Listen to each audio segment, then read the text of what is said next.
Okay, hey my friends, I'm really excited to show this deck to you today. This is the Queer Crow Death Magic Tarot by Frank Duffy Arts, and it's a limited edition deck. I can never say that. Limited edition deck. So 128 of 250. And so on their website, they mention, it's a limited edition, but they're not against the idea of doing a reprint at some time, at some point, whatever. I hope they do, because I really, really, really love this, and I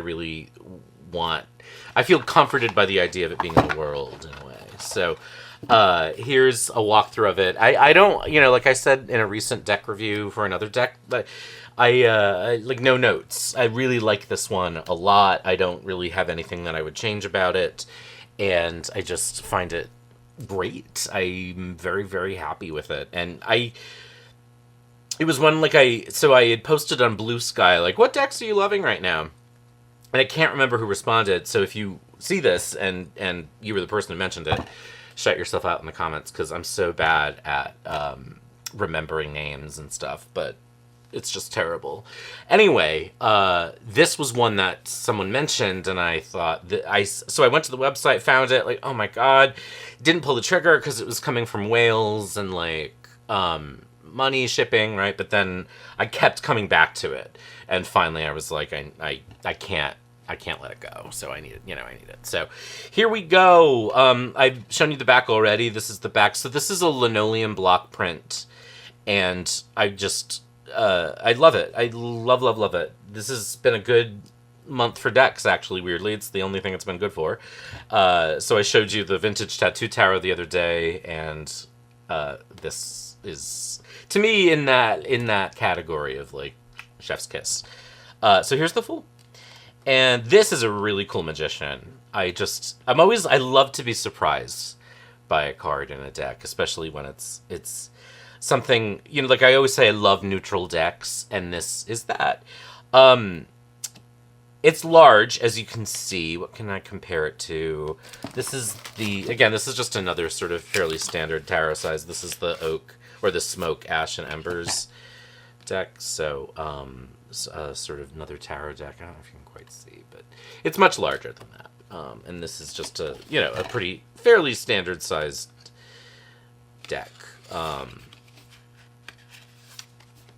So, beautiful card images on this. I mean, and again, sort of linoleum carving. That's a media that I've always liked. One of my favorite decks, the World Spirit deck, is done that way. And, yeah, I mean, I just really have nothing but good things to say about this. So it's large. The cardstock is thick. I'll shuffle it for you. I can shuffle it. It's on the edge of being hard to shuffle for me, but I can shuffle it. But again, like, I actually really like the size. I really like the borders on it. Like, I don't think I would want that to be different. So that's kind of, like, sometimes the deck's a little hard to shuffle, but I don't care. I'll put up with it because I love the deck, and there's a couple like that.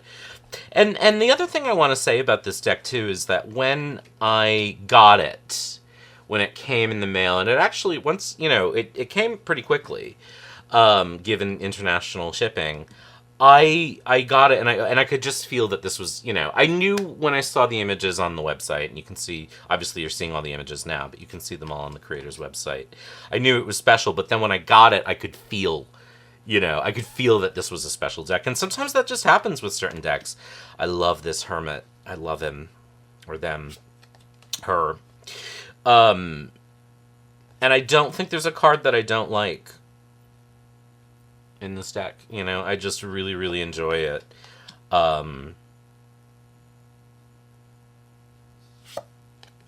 There is a book, which I did not. I really love this death card. I didn't order it. I'm very bad about ordering books, particularly when things are already expensive because of shipping. Although I probably should have just ordered it, but again, it's like you don't need it to read this, but I always like to know where artists are coming from when they make what they make. And again, this has like a more of, again, it's the Queer Crow Death Magic Tarot. This is not like an overtly Christian, so it's nice to see a devil card that's not sort of, I mean, I guess you could interpret it in the typical Waite Smith way, but you don't have to. And there's elements of this too, which sometimes remind me of like international icon imagery, which again, not not in a bad way. It's just there's like a simplicity and a neutrality to the art that I just love. I really do. I really love it, and the color choices are really cool. So again, it's just something that I have nothing but lovely things to say about. I really, really love it. I think it's wonderful. Here we are in the suits. It is Pippish, which again, I'm a fan of, but not, not an isolated sort of random arrangement. Thoughtful choices in the arrangements. And again, I just find them so beautiful and evocative. I can't remember what those are called, but that's that thing you weave with grass for, is it Ostara or Imbolc or something? I can't remember. I'm not that up on my sort of Wheel of the Year holidays. I don't like really work with them. I know there's nothing wrong. I just don't, because I can't remember when shit is. Like, I can't do moons, phases of the moon. I can't do like season days. Like, I usually celebrate Halloween, Yule, and like the solstices and equinoxes, because those are the ones that I can remember, and that's it. Like, that's kind of it, because I can't be fussed to remember other things. Anyway, I don't even know why I was saying that. What was I saying? Who knows? Oh, another reason. Oh my god, I love the Eight of Wands. So I posted this. I did a shuffle and draw on Instagram the other day, and this card came up. I love that. I saw this one. I just reminds me of Chekhov. I love Chekhov. It reminds me of, I'm sorry, the playwright, not the character on Star Trek. I've never seen Star Trek. I apologize. You're lucky that I didn't make the joke of calling it Star Wars, which I do on purpose to piss off straight guys. It's just not a genre that I connect with. Apologies. I just love birch trees. I've always wanted to live in like a birch forest, and I just adore. And again, the choices all the way along the journey are so cool and so exciting and surprising to the eye, and just lots of room to like interpret if you want to. But again, you don't need to be bound by anything, in reading decks that have this kind of neutral affect, for lack of a better term. So I love it. I was going to say, one reason why I sort of want there to be another printing of it is because I want to get another copy. And I want to get another copy for a couple of reasons. One, I'm always very comforted by when it's an independent deck that I really love, knowing that I'm not going to ever have to be without it. Like, that's a very, capitalistic thing, but it is a thing. But I also have started writing the astrological associations on decks that I'm working with a lot, because now that I've spent time with the Thoth deck, when I don't have them, annoyingly, I miss them, which is and I'm like, there's no way I'm going to memorize all of them. I remember a lot of the major associations, but the decans, I don't and can't. So but I don't want to write on this, right? Because there are some astrological associations on the courts, but I just sort of want to put them on the minors. So here we are in Cups again. Different color palette, which I love. It's so beautiful. It's so simple, but not. It's evocative. It's got life to it, and it's really hard to take an image and distill it. It's it's like poetry. It's poetry is so much about removing and taking away, editing. So it was good prose, but I'm not a good editor of my own work anyway. Excuse me. But poetry is sort of like, how clean and tight and crisp can I make it? And that's kind of what images like this give for me, is, and again, the choices that are being made are so good. Like, this is a Six of Cups unlike any other. And I love it. I love it. I love it. I don't, and that's another reason why I don't read guidebooks, by the way, is because while I'm interested in or typically read guidebooks, while I'm interested in the creators, sense of why they did what they did, I also kind of don't want to know what the intention was, because I don't want to be hemmed in by an interpretation that is set. You know what I mean? Like, I want to be able to sort of say, oh, who is this figure going up the stairs? Or are they going down the stairs? And which way are they facing? And is this a human figure? Is this an animal figure? And it's just, it's so exciting and simple and clean. This in a way, this is kind of the perfect time of year for this deck too, because not that this is a particularly springy deck, but just like spring should feel that way, and I think after kind of a really languid winter in a lot of ways, it's nice to sort of feel Earth coming, back to life a little bit, in that way. And again, these pages are so striking. All of the knights are horses, and then the kings and queens, like the pages, are these sort of essences. I said this with a recent deck too. I can't remember. It was in one of my curios or underrated decks videos where I sort of said, you can scry with certain decks, and this to me is one that you might be able to do that with. Again, scrying is so different than the perception of what a lot of people think it is. It's really kind of, I guess I thought, it's about what happens in the crystal or the glass. I've shown you the scrying mirror in another video. Again, just let's comment on the Three of Swords. It's a pretty Waite Smith, but also something very different.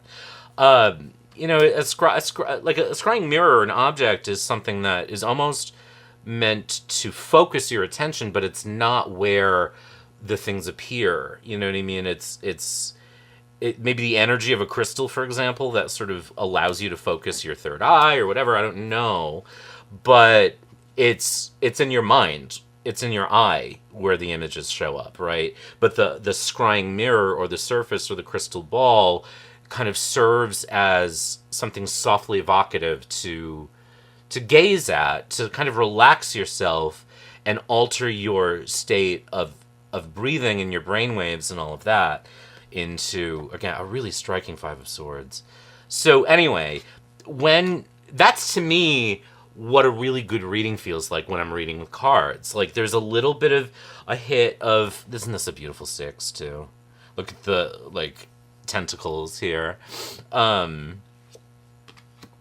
my god. I love this deck so much. I really, really do. I love it. I do. I love it so much. I just think it's so delicious and creative and again, I just am so inspired by creators who are not bound by convention, and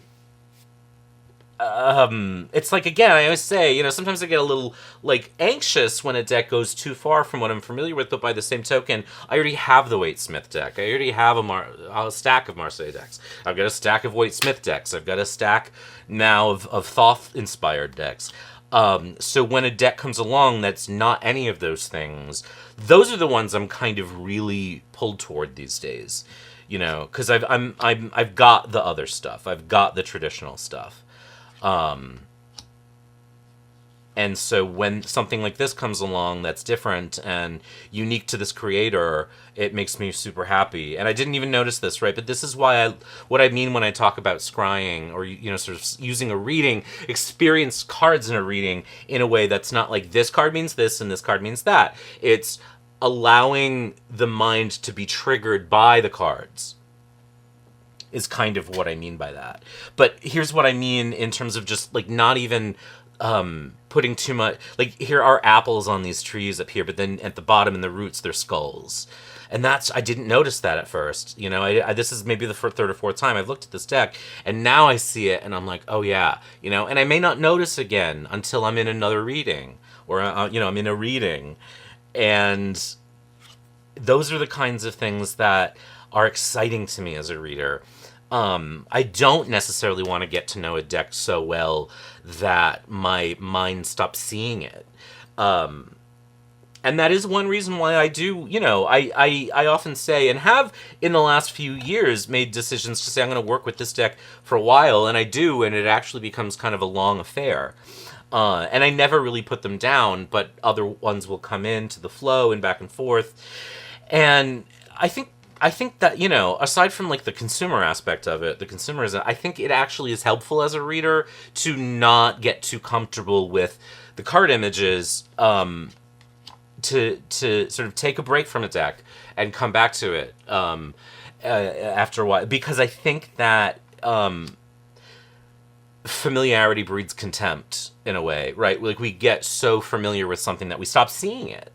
And that's why having more than one deck, or having different kinds of decks, learning to read a Marseille style, a Pip style, a Waite Smith, a Thoth, all of these things, you may not bring them in all into your practice, but they're going to show you stuff about you as a reader and about tarot that you didn't know.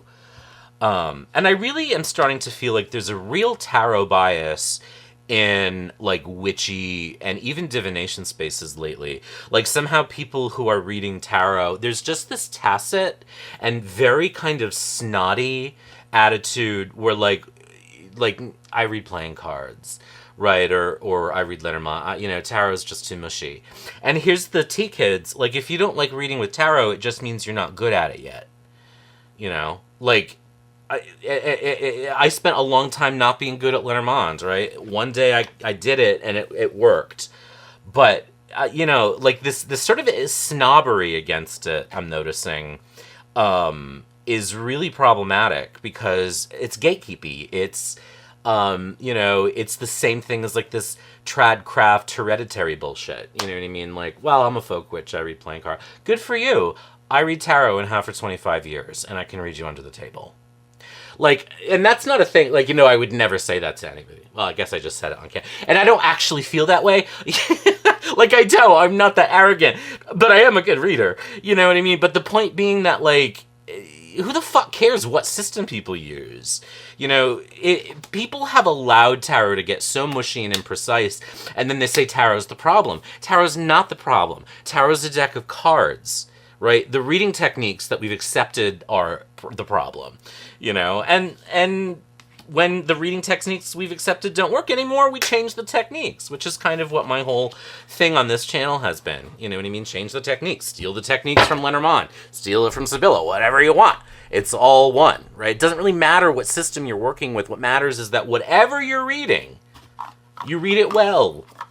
And you read it comfortably, and you feel connected to it. You don't have to feel connected to tarot. If you don't like it, you don't like it. I'm not a fucking gatekeeper either. It's the quality of, like,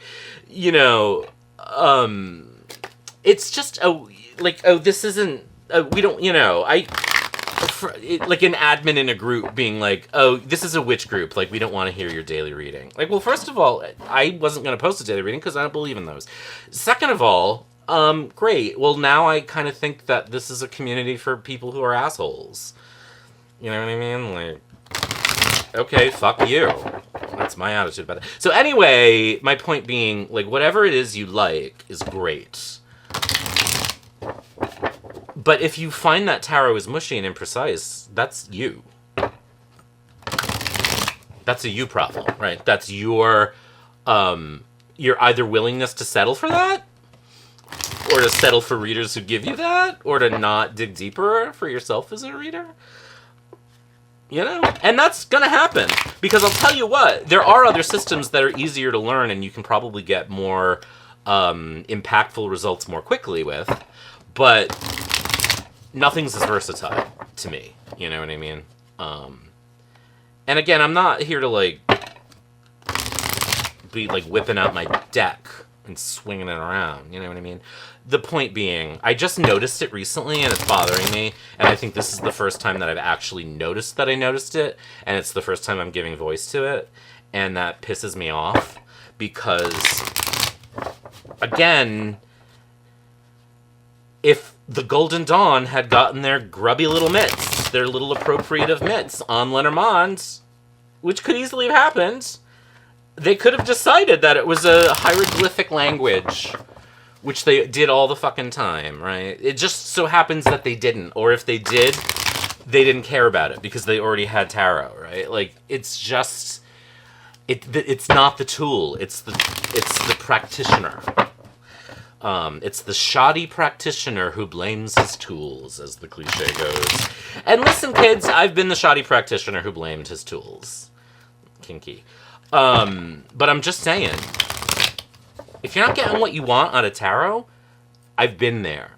And what I can tell you is it's not the tarot. It's time to find new techniques. What is it that you're missing from it that you want? How do you get it? You know, how do you get the thing that you're missing? Anyway, I'm shuffling this deck. I didn't mean to go on this lecture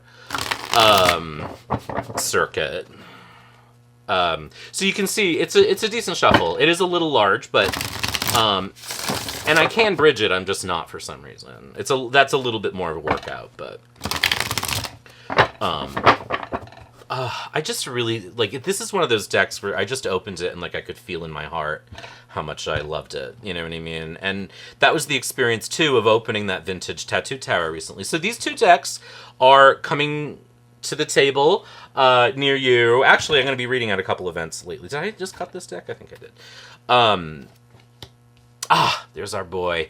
I was actually going to think maybe I should do a reading with this deck about what I just described. So let's see what this spread has to say about anti-tarot snobbery in the new agey space.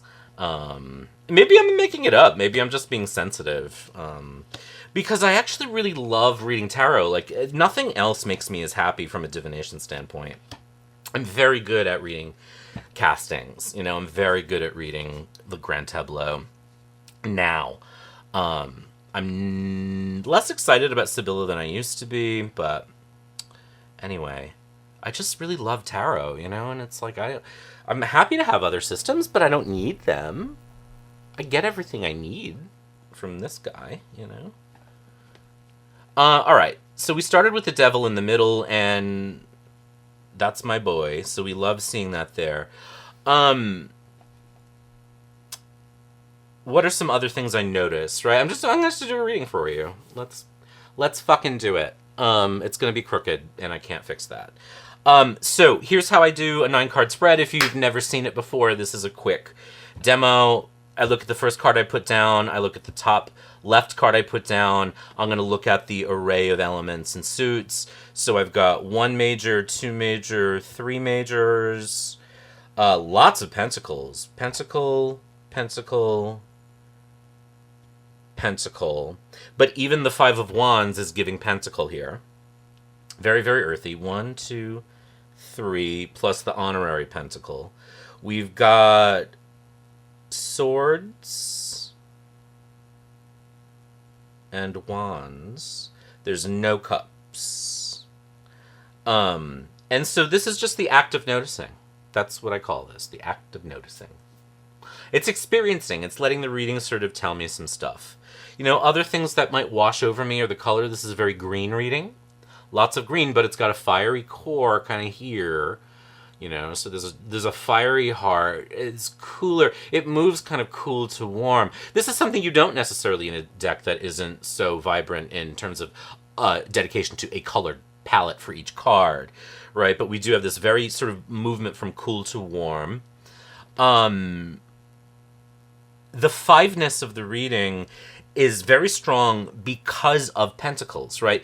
Every pentacle card has 5 at its core because a pentacle always has 5 points. And so every pentacle card is a 5 in its way. And I've never said that before. I've never noticed that before. In this reading, I do. Because the 5-ness here of the 5 of Wands, and with the 5 of Wands kind of acting as a pentacle in this reading, it reminds me, like, the 5-iness, even though I don't have the 5 of Pentacles, I still have a sense that pentacles always are connected to 5s. And 5s are unstable. And that's a very good... Actually, look, we have the reverse pentacle on the devil, too. So very, very, very pentacly reading. If this were a deck that used coins, I wouldn't have noticed any of that. You know, and that's another reason why it's exciting to mix things up and try new things. I need to move fast so that the video doesn't run out on me. So those are things that I would notice. Then I go through, and does that give me anything? The absence of cups tells me there's no water in this reading, which means that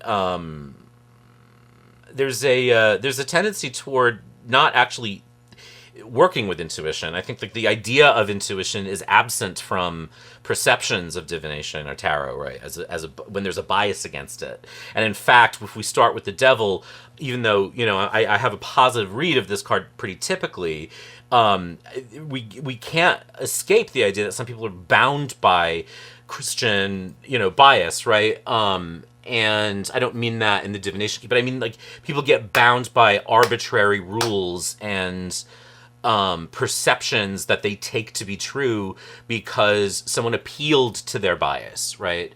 And it makes people defensive. So our biases against certain things are actually really something that are revealing about ourselves, trying to protect ourselves from something, right? And what we're trying to protect ourselves from, the Ace of Swords here is acting as a defensive shield, and this gives kind of a shield equality to it. What we're protecting ourselves from is actually the thing that we are, right? Because the devil is what we are at our core. The devil is our innate, most natural, most deep, you know, version of our beingness. It is the part of us that was not conditioned by society to hate ourselves, to hate our body, to hate sex, you know, all of those things. And so there's actually kind of an act of like, I'm protecting myself from the very things that are going to show me who I really am. It's almost like putting a thing over a mirror. And I guess maybe that's a good way to start, right? Like, you can get very deep into tarot, and you can go places you don't want to go if you're not ready to hear it. And so sometimes the bias is, oh, you're going to tell me who I really am. I don't dig that, you know what I mean? But what we're denying ourselves is really who we are meant to be. The Queen of Pentacles comes along and is sort of reinforcing the devil on a higher octave out in the world, right? The Queen is very much like the devil, the Queen of Pentacles, because of that earthiness and because of her connection to sort of pre-conditioned, pre-societal self. She is this abundance of earth, right? She is this cornucopia, right, of life that, you know, is waiting to be discovered if we could dig deeper and stop protecting ourselves from ourselves in a way. And gosh, is that true? You know, the Page of Wands becomes that like precision, like, oh, I'm so curious. And we start to worry that like becoming curious about ourselves in that way becomes navel-gazing. But it's not, right? We have to figure out who the devil inside of us is. Because if we want to be magical beings, a witch, or whatever, we've got to get in there and figure out who that, you know, this deck in a way is kind of speaking directly to that part of us. You know what I mean? These kinds of older pagan-centric Earth-centric stuff with antlered beings, and we have a couple of those going on here too, really have everything to do with reconnecting us to our, this is a loaded word, our primal selves, right? Primal in the sense of what we were before colonization. You know, and again, I like to say, someone reminded me recently, Europe was colonized too by Christianity, right? So everything that existed in our ancestry was also good, and we were displaced by it. So that's not making it worse than the genocide that founded this country. But again, we all suffer the consequences of this stuff. Anyway, I mean, this is getting a longer reading than I meant it to be. I'm just trying to keep an eye on the time so that I'm actually going to do something. All right, so that's the top row. I move into the middle row again. Chariot, Devil, Five of Wands. We skirt the edges of seeing who we really are because we're afraid of what it might show us about what we really want. And honestly, only through addressing the stuff that we really want can we make magic. It's like you can't pretend with magic. You can't pretend with divination. You can't pretend with spirituality, and it's dangerous, right? So like performative shit doesn't fly, because you do have to get dangerous. But it's only dangerous because we're afraid of things we've been taught to be afraid of, not things that are actually dangerous. That devil card is not actually dangerous. It looks the way it looks in so many decks because we're told to be afraid of it by Christianity, but the devil is really who we are prior to that. You know what I mean? In the bottom row, we have the Six of Pentacles, the Fool, and the Three of Pentacles. And there's a 3-ness here, so we have a very central 3 quality with the 6 and the 3. So growth is part of it, and the Fool is freedom. It's like the only thing you have to lose by letting go of your biases of anything related to divination, anything related to tarot, is freedom. You know, just the only thing you can lose by clinging to the past is joy, is openness, is growth. You know, so you don't have to do that, you know, but I think it comes out of a fear of smallness. Maybe I don't have it in me. Maybe I'm not good enough, you know. It's not that. It's never that. Bob Ross said that talent is nothing more than a pursued interest. If you're interested in something, you'll pursue it. The more you pursue it, the more you do it, the more you'll learn about it, the better you get. It's the same thing here. I've never met a tarot student who couldn't read. Ever. Ever. I've never had a tarot student whose readings didn't impress me, ever. So I know that everybody can do this if they want to. But you have to have the tenacity to decide to want to read it better than what you're doing. And you have to be willing to say, I will look at myself kind of ruthlessly. Because if I can't do that as a reader, then how can I do it for someone else? And then I could read the rows, or I'm sorry, the columns. Ace of Swords, the Chariot, and the Six of Pentacles. I think when we break free of defending ourselves, when the sword breaks the shield, not defends us from the devil, everything starts lubricating, right? And we're just sort of like, and I'm sorry, but this is an X-lax moment. And I mean that like in a way of like, free, the retention is gone. The anal retention is gone. And what we get instead is a coming into our own in this joyous open way, and we get curious, and we're excited to see things change, and we grow.